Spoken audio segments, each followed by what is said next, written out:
Welcome back to Open Line. There you see some pictures from earlier today, the flooding that's going on in North Carolina in the wake of Hurricane Matthew. The Red Cross is there, 75 plus volunteers across the southeast from the Tennessee region. And we are happy to have with us Joel Sullivan, who's the Chief Executive Officer of the American Red Cross Tennessee region. Again, what are you hearing on the ground there from our people, from Tennessee volunteers there in the southeast? What are you hearing? They're engaged. They're working with the government officials as liaisons between the Red Cross and the government needs. They're also in touch with the clients in the shelters who have needs amongst themselves. I mean, over the last week, we've gone from 47,000 people in shelters to 4,800 people in shelters this morning. So as you can see, there early on there was a great need. So they were helping them, making sure they had a place to stay, food to eat, and many of them were just waiting for the water or the storm to pass so that they could go home. And many went home. They go home, though, to just a total mess. So I would think they still need a shelter. If their home was flooded, after having covered a lot of floods, what they go home to is just unlivable often. Right. How do you go down from 4,800 or 48,000 to 4,800? Is it families helping out, or where is that coming from just a few days after this? Yeah, if you think about it, especially in the Florida area, the hurricane stayed offshore. And so a lot of the damage and destruction that was done was trees down, power lines down. And there are organizations like the Red Cross and others that will go in and chainsaw trees out of the streets so that you can get home. You may not have power, but you've got your home. So if given the choice of staying in my bed without power or staying in a shelter on a cot, I have a tendency to lean toward a mattress and pillow.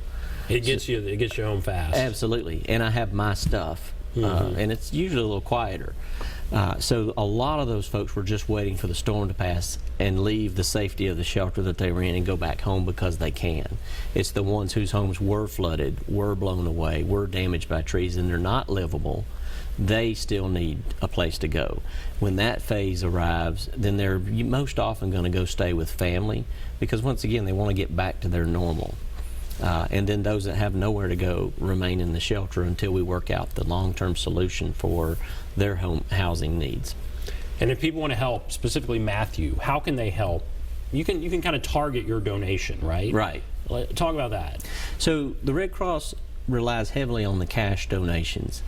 We don't have the ability to wash and sort and fold clothes, and I mean, people want us to respond to the needs of the people and be with the people. So to do that, once again, we have to have the assets to do it: trucks, gas, food, comfort kits, shelter, cots, blankets. We buy things in bulk, which generally makes better use of the donor dollar.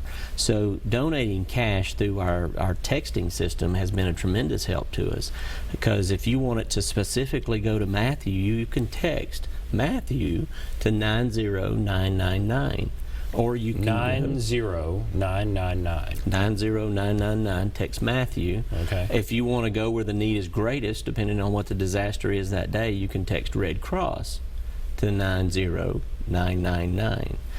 You can go on the website, redcross.org, and we have designations there. And we also have 1-800-RED-CROSS. So there's 3 ways you can give to the Red Cross, and then they'll turn that into resources that are used out in the field. And again, how would you say the response is? Are they continuing to give at levels that meet the need? Absolutely. I was at a luncheon today, and somebody said, I need to donate to that. And I said, sure, we'd love for you to. He says, I'm going to give you $5,000. And I said, absolutely, it'll make a huge difference in what we're doing. So it does make a difference. And people that are busy who can't volunteer, they can donate, because the success of the Red Cross is based on, the success of the Red Cross is based on time, talent, and treasure. If you've got all 3, great. But some people don't have the time, and they're using their talent already, but they can give the treasure, which is the donated dollar. Which would make a huge difference. Yeah. And you don't need the clothes and that kind of thing. It just helps to get the cash. Right, because we can go out and buy those things in bulk, which is always at a bigger discount to help those people. Those that don't have the treasure or the cash to donate, they might have the time or the talent. And as we said earlier, it's whatever time you've got, you're making a difference. And now, all right, you've been to all these disasters. How do you live your life differently as a result of seeing all this stuff, what do you recommend that we all do, and how has it affected how you live your life? When I started volunteering, they showed me how easy it was to be prepared. Build a kit, make a plan, and be informed. That's really all it takes. So go buy a backpack. You can go to redcross.org and buy one. Buy a backpack and make sure you got basic necessities in it. A week's worth of drugs, an extra pair of glasses, some food, some canned food. Don't forget your pets. Have some pet food in there if you have pets. The things that you're going to need, some clean water. Then you built your kit. So if your house burns, you can grab it, and it's got your important documents in it that you've made photocopies of, or now you can put them in the cloud. So you've got the necessities. Then if you're informed, you know what's coming, you know how it's going to affect you, you know how it affected you once the storm or whatever that disaster has passed, and you make a plan.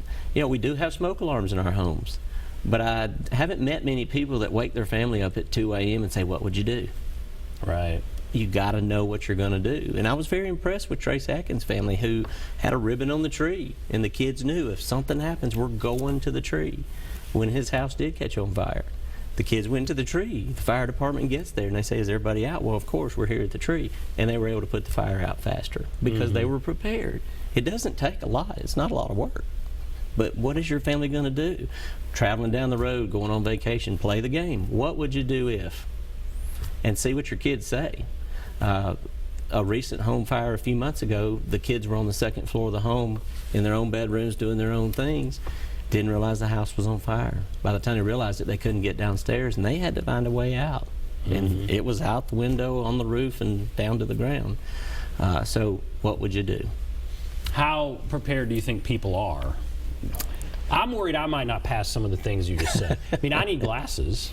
I don't have something just. It's interesting. You've mentioned glasses more than once. Yeah. That's probably something people, they run out of a house or there's a flood, disaster, whatever. They don't have that stuff. Well, the next new pair of glasses you get, take your old ones and put them in your go bag. So they may not be the right prescription, but they're going to be close, and they will hold you over until you can get back to your doctor and get a new pair.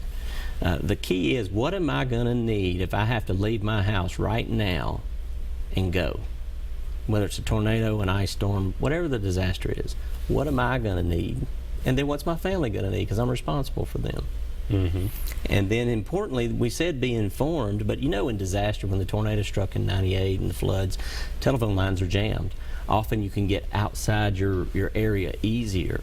So have a family member outside the area, maybe in another state, that if something happens to me, I call that person.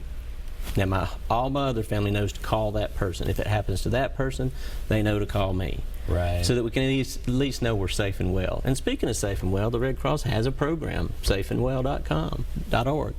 And you just go in and put basic information, and you can find that your family is safe and well. So if you're missing somebody in a disaster, go to Safe and Well, put in their name and basic information you would know, like their phone number, their address. And if they're in a shelter, they're going to be registered. And so I you'll covered know. Hurricane Katrina. I was down there, and that was a huge thing. Obviously, thousands of missing people, walls with hundreds, and it's so surreal. It's just overwhelming. That becomes a basic need, just to know where is my loved one. Right. And here in Tennessee, I guess the thing that, as you had talked about earlier, the thing we need to be thinking about is an earthquake. An earthquake. I mean, as you said, it's not if but when. And we've had people from TEMA on here. TEMA has come on and said, you know, we're going to have to deal with this. That's the kind of thing that it could be just catastrophic. Right. And so tonight would be a good opportunity. Get ready. Get ready. Right? Now, speaking of being ready, I'm choking. Do you know what to do? I don't know. Barely. First, call 911. Okay, good. I will. I'll call 911. But that's, you know, it's the keys. It's take a few simple classes. Most classes are online. Redcross.org will get you there. And you know you're ready when you can answer those questions. If I had to leave right now, what would I take and how would I take it? All right, well, why don't we'll take a break. We'll come back, we'll wrap everything up, take a break, be back right after this.